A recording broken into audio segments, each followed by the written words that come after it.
summarize it down so that when I do my talk, exacto.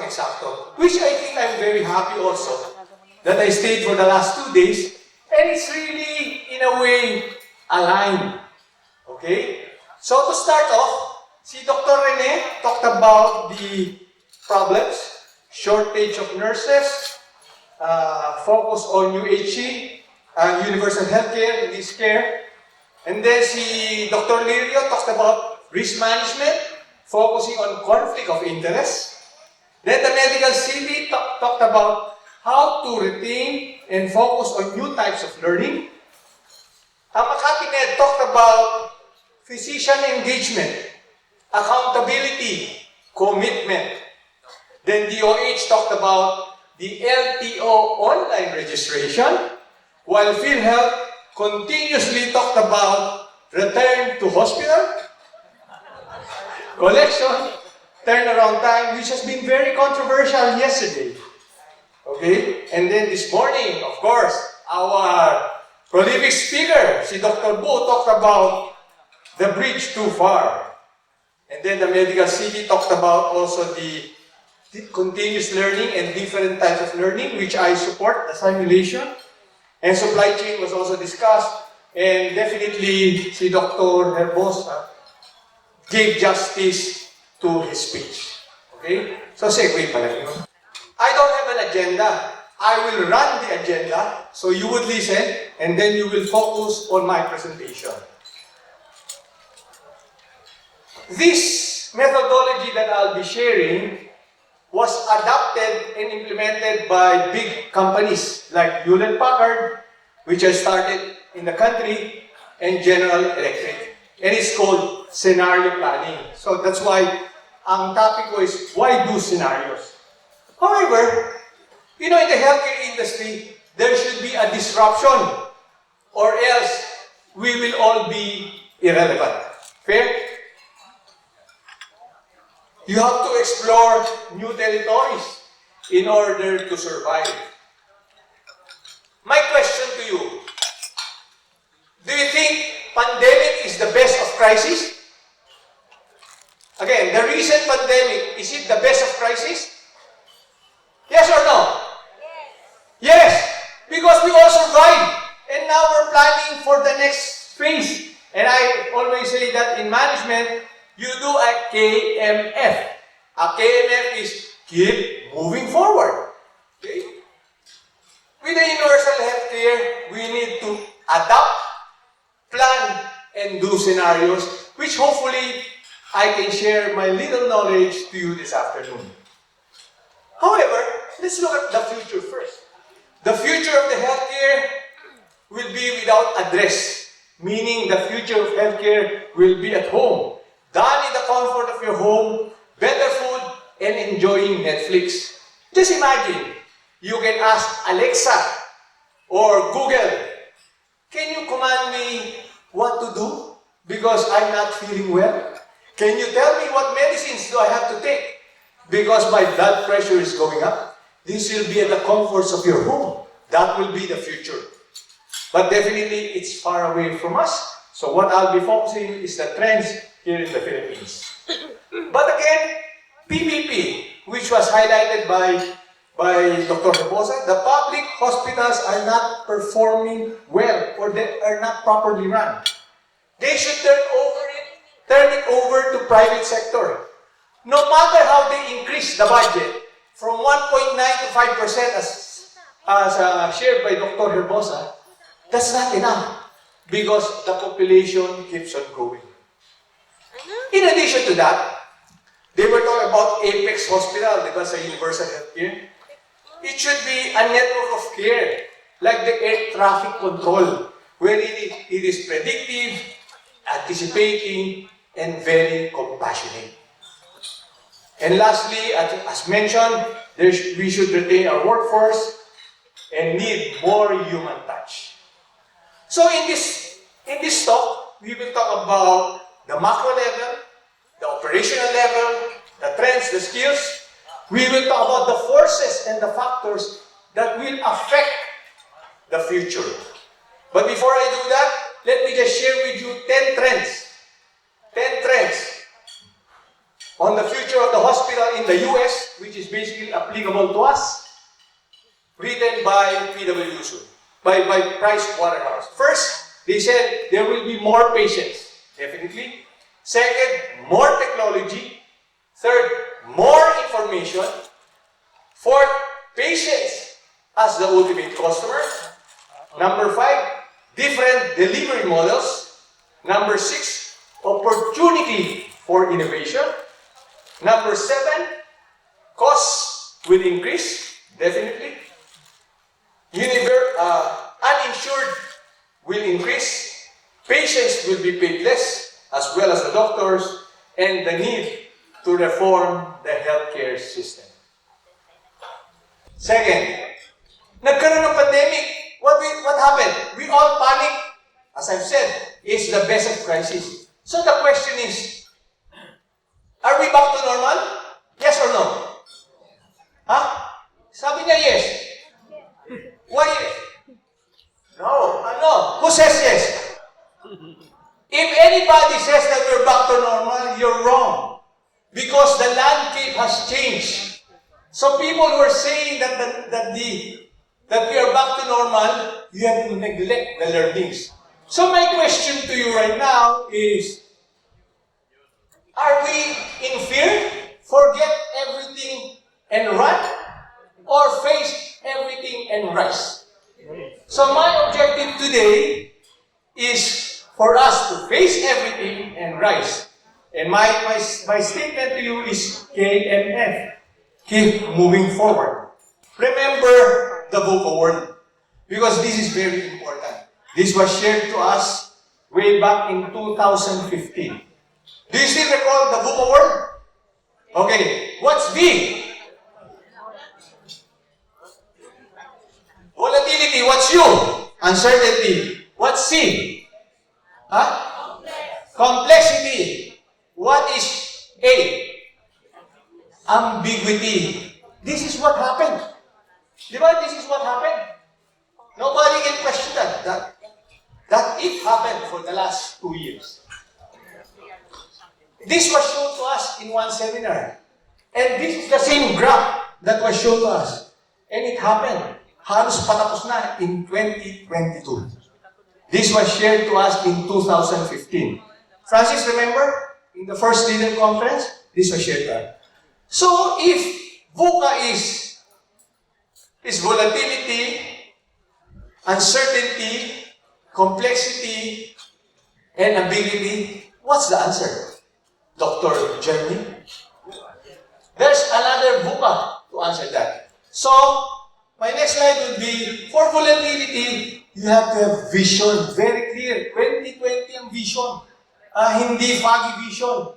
Then we should have understanding among your peers, understanding within your local government, understanding within your chapters, and clarity, just like what happens sa Iloilo. They're very clear to fight the PhilHealth, di ba? Solid. You should be. And then agility, you have to run. Okay.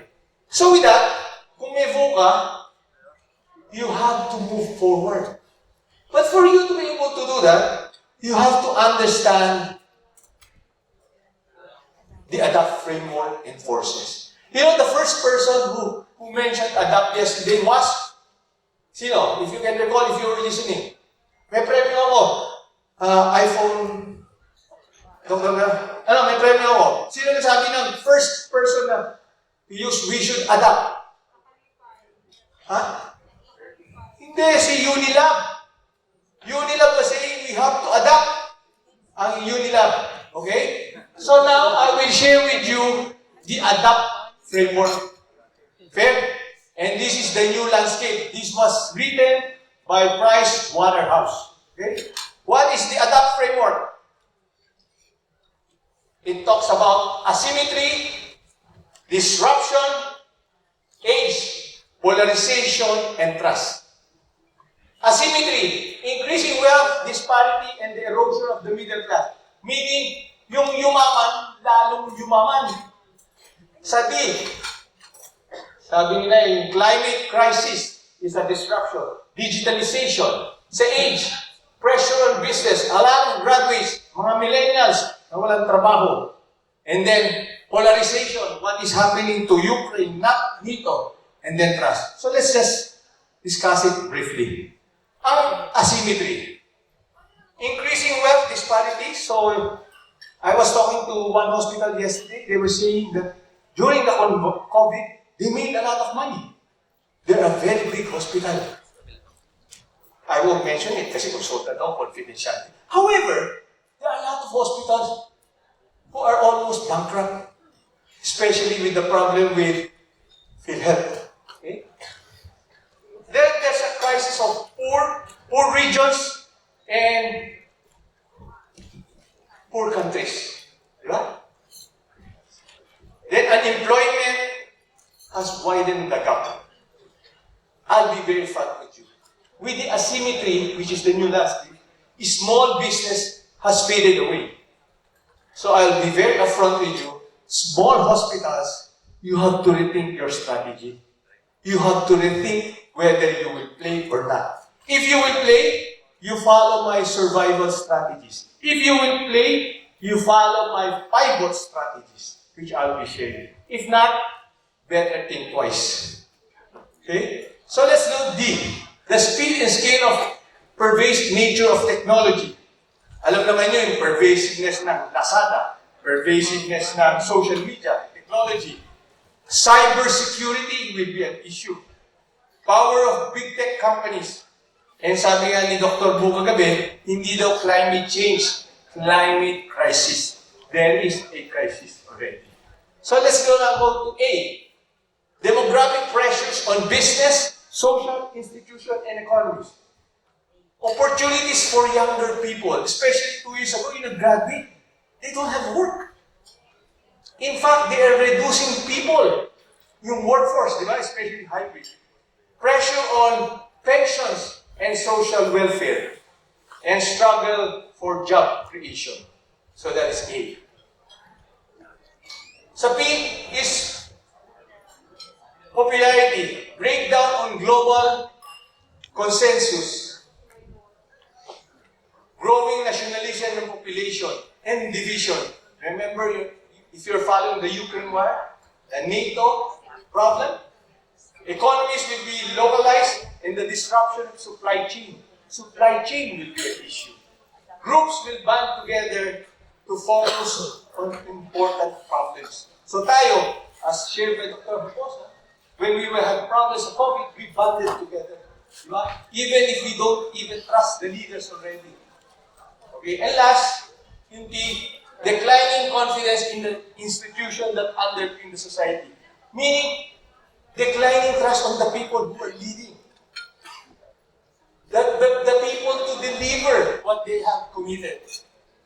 And some nations will be stronger, some organizations will be stronger, but a lot will come out strong in the crisis.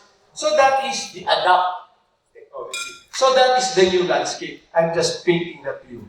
So moving on, you have to define the forces. What are the forces? Forces are trends or futures that will affect your business. So like in universal healthcare will be a force. Government regulation will be a force. We'll talk about social, technological, economic, environment, political, and competition.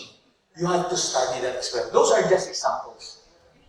So moving on with that, now that you know the forces and the trends that will affect your business, you now look at scenario planning.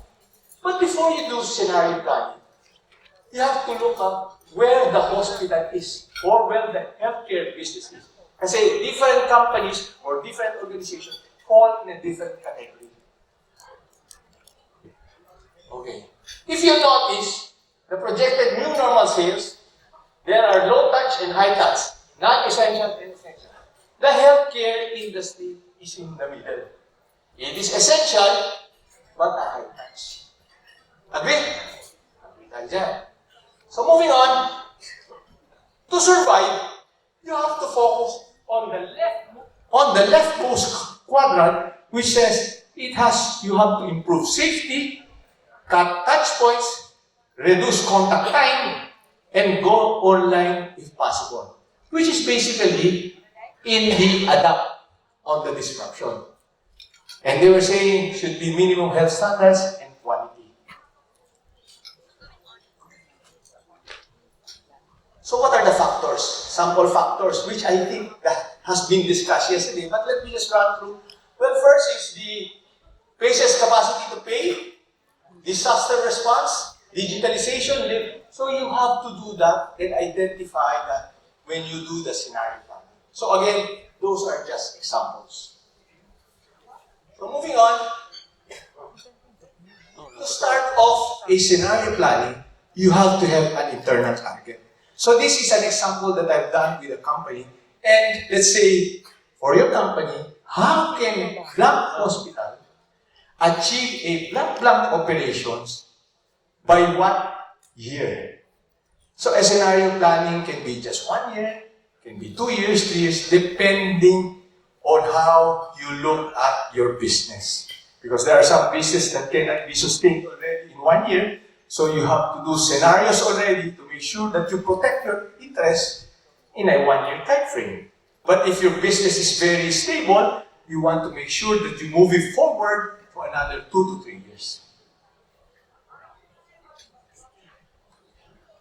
So what would be a scenario drivers? You have to identify scenario. So scenario drivers could be your business operations, which will be affected because of lack of nurses, because of lack of capital. You should identify that. Technology advancement would be a factor that you have to consider. Government programs like the universal healthcare, the LTO, the DOH regulations, doctors' affiliation, remember your engagement. And some hospitals were saying, is it possible for us to employ the doctors already so that we can have control with the doctors? It was also mentioned by University PhilHealth yesterday. You don't have control with your doctors? Di ba? Sinasabi niya. Okay? So medical service delivery, how do you change that? Because there are new services that are required.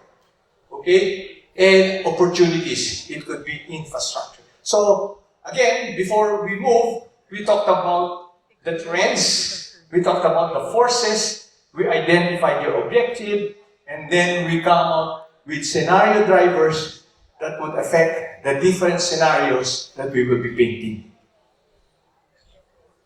So, moving on, sabi nila is to touch the future of private home. I will just run through with it, because most of them are mentioned, but let me just highlight a couple of things.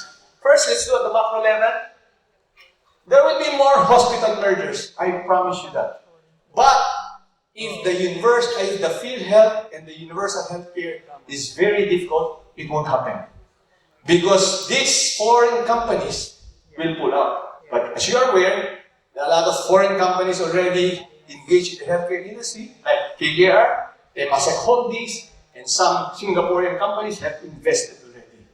But if we make it hard for them, they will pull out. Okay? Existence of foreign players and partners, whether at the suppliers level or at the operations level. New investors, local, regional, international, and non-medical. Non-medical meaning supplies as well. New constructions of hospital designed to cost. It's no longer that you just build and build, but this one is designed to cost. It's a different approach. Expansion of existing hospitals, affiliation with foreign medical facilities. I think that was mentioned yesterday that you get additional points, but that would be needed. Strong branding, wide affiliation of network, and private-public partnership will happen, as mentioned by Dr. Herbosa as well. Operations, well, very basic. You need to upgrade, or get out of the business. Because you will be losing money. Nobody will go back to your home. Reliance on automation, use of data analytics, cyber security will be issues. Investment on new technology. Because again, we won't attract high revenue if our equipment are analog X-ray. It should be digital X-ray, so Dr. Jeremy can read it while he is doing a lot of things. Right? Okay, then focus to streamline the patient journey. As we've said, the patient should be treated as our customer. Then, new trends also, proliferation of new centers of excellence, like the MPPH, the First Pacific Group has centers for cancer, ang ibang hospital has different centers. So that would be a proliferation. Meron din yung puro RRU lang. So that there will be a lot. Community-based outpatient facilities that was mentioned. New family clinics at the barangay level will happen. Hospital-based pharmacy, hindi na maganda yung mercury, hindi na more or less, it will be more profitable if they're inside the hospital. Virtual care, wearing of wearables, and smartphones for patient monitoring, provided that the doctors support that, because that is the future. And then, molecular medicine as well. For those are the new trends. Force the skills upgrade, need for family doctors. Definitely, we need that. Need to retrain the hospital staff. Focus on geriatrics, demand to deliver high-end services that we don't offer right now. There are new expertise needed, international training, need for management business expertise to run efficiently a private hospital or a big hospital, the use of intelligent telemedicine and patient journey in the health curriculum. I think this is one thing that we need to convince, or for you to be, the introduction of patient journey in the health curriculum as well as management. For new doctors as well, and corporate governance, which was highlighted by Dr. Lirio yesterday. So what do? We talked about trends, we talked about factors, then what do we do? This is what we have to do. First is consider your customers as partners, which is highlighted, but let's just focus on number 1, number 4, number 5, and 8. Number 1 is treat your customers as partners in inventing your products and services. Do not introduce products or services that your customers will not like, or your community doesn't like. Number 5, do not second guess your customers' expectation. Be aligned to them. Do focus group discussion. Number 5, productize their pain points and drop the features that they don't need, because that's extra money. Extra money. And lastly, willing to pay more, increase price, but increase the value of service. Okay? So those are my suggestions in making your customers as partners. Defensive selling also. You have to make sure that there will be unnecessary upgrades. Like si Dr. Bong yesterday, remember I was questioning about accountability. Sabi niya, they bought a LASIK. It was a bad investment.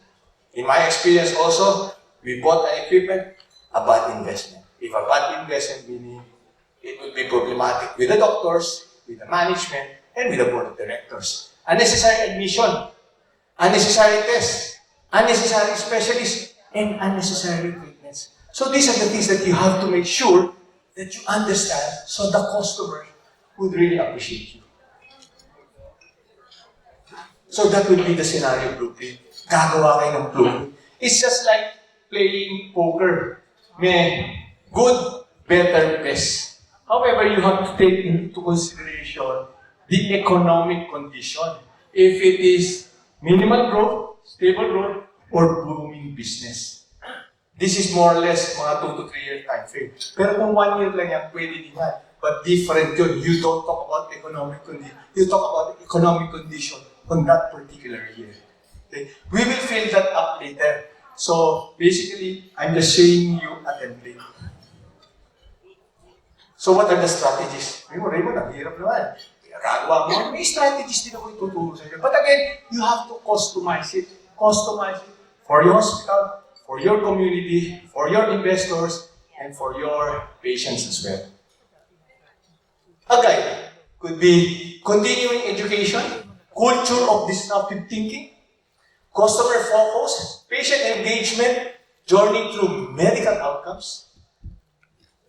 You work as one. There should be an alignment. Because some people, they say they are aligned, but when you ask them to ride the bus, they don't ride the bus. So if they don't ride the bus, ask them to leave. Because the bus will not move if everybody keeps on pulling it down. Leadership talagang dapat may high energy team kayo sa organization nyo in order to drive this. Kung ang leadership ay medyo indecisive, leadership ay medyo mabagal, it will be very difficult to drive these scenarios. Like, subscribe, comment on the word insight to engage.